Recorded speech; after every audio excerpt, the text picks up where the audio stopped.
Hello, I'm Paul Severn Lewis, and if you don't know me, I review theatre here on YouTube. And in this video, I'll be remembering the best and worst plays and musicals I saw in 2022. My year started with my catching up with Pride and Prejudice, sort of, and it's still one of my fondest memories of the year. Early in the year, I was at the Riverside in Hammersmith, London, for the gala premiere of a new play, Ava, about the Hollywood icon Ava Gardner, which starred Elizabeth McGovern of Downton Abbey fame. Now, she was good, but the play was a letdown. Just down the road from the Riverside is the Lyric, where I saw the premiere of Scandaltown, an enjoyable romp, but disappointing by Mike Bartlett's standards. Now, I live reasonably close to London, so inevitably many of my reviews are of shows in our most theatrical city. I do try to get to my local theatres when I can. One of them is The Mast in Southampton. This is a fairly new space, originally providing a new home for the once great, but now sadly defunct Nuffield Theatre.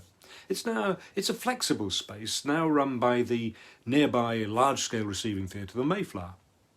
The Mast is an awful warehouse that takes away all intimacy, but nevertheless, I thoroughly enjoyed a new production of The Rise and Fall of Little Voice there, with a remarkable performance from Christina Bianco. The Two Popes at the Rose Theatre in Kingston provided a vehicle for two veteran stars of the stage, Anton Lesser and Nicholas Wooderson, and they didn't disappoint. Chichester Festival Theatre is the jewel among my local theatres, but then it has the scale and the ambition of a national theatre. My first visit of the year was to a slightly low-key The Taxidermist's Daughter, but my last gave me one of the theatrical highs of the year with a revival of Sing Your Heart Out for the Lads. There were two other exceptional shows I caught though, which I'll come back to later. The big news of the year was the Arts Council of England's cuts to some of our most important theatre organisations. Under pressure from the government to level up, the previously arm's-length funding body took money away from the south and gave it to the north. Now, I'm not trying to say English National Opera is more important than Blackpool Illuminations. I mean, I think it is, but more to the point, this shouldn't be a choice. There should be funds to go round all great cultural activities. Instead, one victim was my nearest producing theatre, the Watermill in Newbury, which lost all its funding. In 2022, I managed to visit the Watermill to see Spike, which was a biography of Spike Milligan. Very funny. How could it not have been? Although not quite as anarchic as the man himself. And the Watermill's revival of Whistle Down the Wind showed just how good Andrew Lloyd Webber's music can be, even if the new interpretation featuring a ghost didn't quite work for me. It really would be a tragedy if this venue is unable to continue its great work. Another victim of the Arts Council close to my heart is Hampstead Theatre. It's one of, possibly the leading exponent of new writing.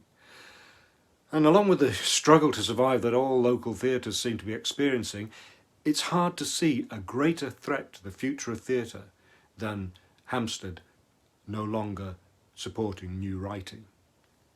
This year, I saw Florian Zeller's The Forest there, which was an exhilarating, multifaceted look at the consequences of adultery, and which starred Toby Stephens. And I was back there later in the year for Mary by Rona Munro. And of the new plays I saw this year, this is one of the best. I know the loss of Hampstead as an incubator for writing as good as this is a blow. Still to come, the best musical, comedy, play and actor that I saw, and my best night out, as well as my worst. So what were the shows of the year by genre? Let's start with musicals. For a lot of critics, the revival of Oklahoma at the Young Vic was their musical of the year, and indeed it's transferring to the West End. But for me, while I love the country-style playing of the great Richard Rodgers music, I found the emphasis on the dark side of Oscar Hammerstein's lyrics through the whole musical out of kilter. It may be true that there's an unpleasant undercurrent in this liberal artist's writing, but by underlining it, the production turned a joyous show into a depressing downbeat evening. I question whether it was worth it. Tammy Faye at the Almeida is Elton John's new musical with lyrics by Jake Shears and a book by James Graham. The songs were good, but I felt Mr. Graham had placed too much emphasis on Tammy Faye's rival evangelists and not enough on her own fascinating story. I think with a little tweaking, it could be an excellent musical. But the musical of the year for me, and for a lot of other critics, was at Chichester Festival Theatre. And it was a revival of Crazy for You, a kind of Gershwin jukebox musical that was so full of life and so exuberantly performed that it left everything else I saw standing. It'll be transferring to the West End in 2023 with its extraordinary dancing star, Charlie Stemp.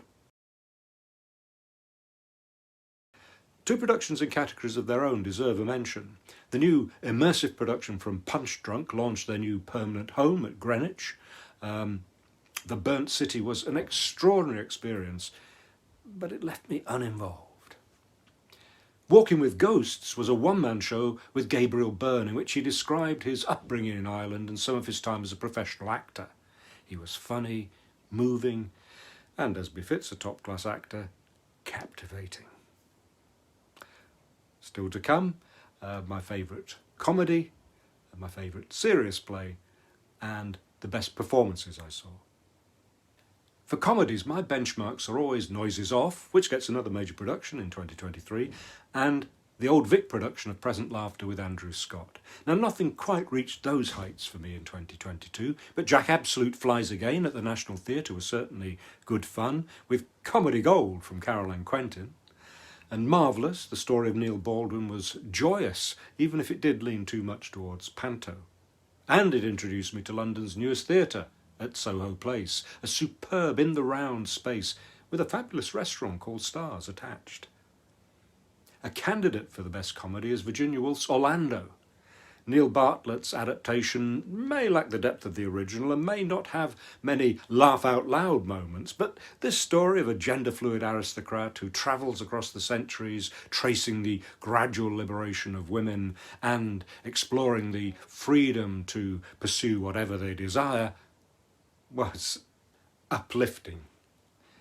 What made the evening was Emma Corrin's life-embracing Orlando, supported by a witty Deborah Findlay. But for laughs out loud, which we all need, nothing beat The Unfriend at Chichester Festival Theatre. It was about middle-class politeness and an unwanted and rather sinister house guest. It was Stephen Moffat's first stage play, but you wouldn't know it, and that was my comedy of the year. It opened shortly in the West End. Still to come, the best play and the best actor I saw. Oh, and my best night out, as well as my worst. So to the serious drama, and there's a fine boundary between that and comedy, and maybe some of what follows should fall into the latter category.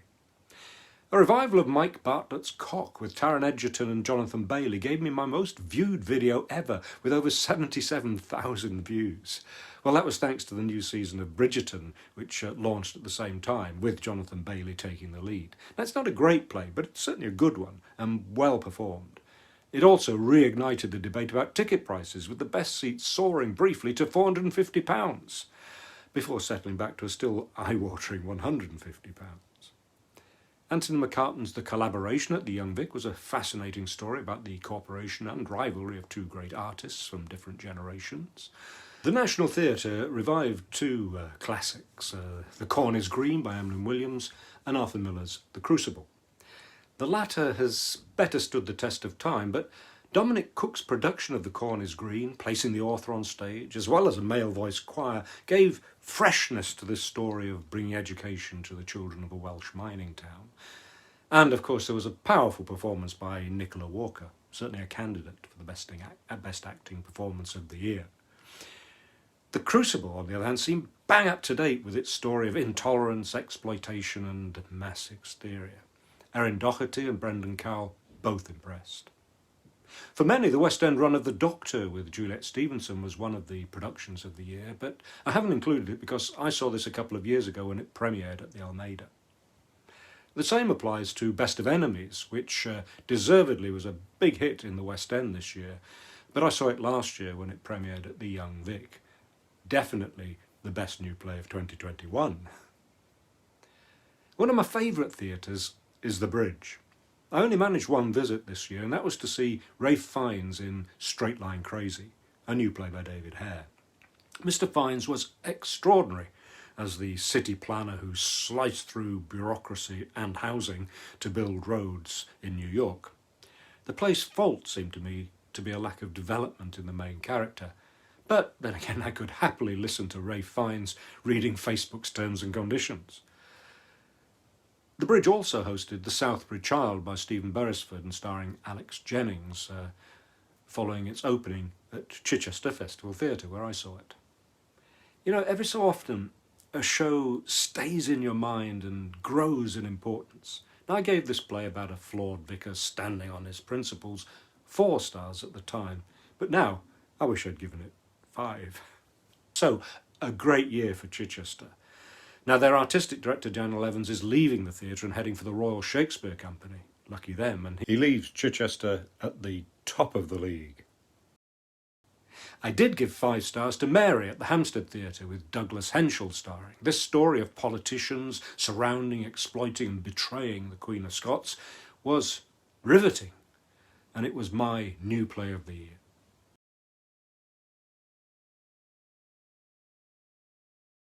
As with every year, producers brought big stars of the screen to the West End and high-priced tickets were snapped up. The Glass Menagerie and Good provided star vehicles for Amy Adams and David Tennant respectively, but neither quite set the stage on fire as hoped. Amy Adams, clearly an excellent actor, gave an understated but entirely appropriate performance, when clearly many people were hoping for theatrical fireworks. And David Tennant was highly praised for his part in Good, but the play itself seemed not to have worn well. There was one star vehicle I wish I had seen, and if I had, it might have been my favourite show of the year. It certainly pleased a lot of my fellow critics.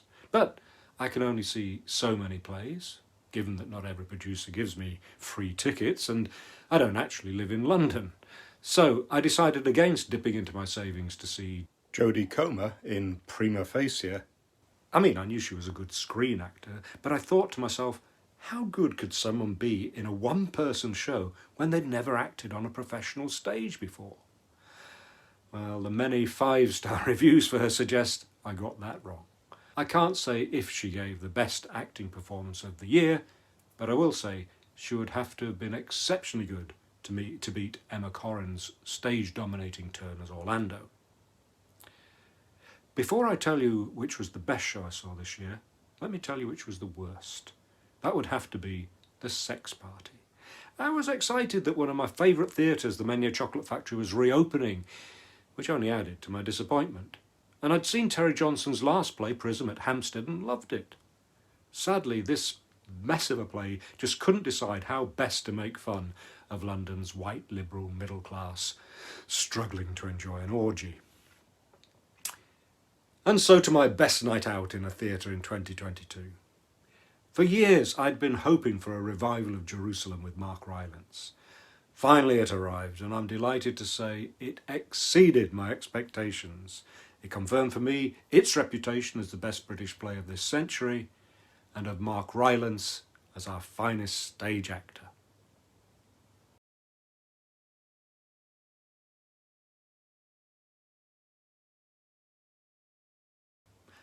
All in all, a good, if not a great year, with plenty of delights. Let's hope 2023 holds as many. I'm already looking forward to a new production of Guys and Dolls at the Bridge, Jenna Coleman and Aidan Turner in Lemons, Lemons, Lemons, Lemons, Lemons, Sophie Okonedo and Ben Daniels in Medea, Sheridan Smith as Shirley Valentine, Ivo van Hove's production of A Little Life, and the return of Groundhog Day, not to mention James Graham's stage adaptation of Boys from the Black Stuff, and so much more.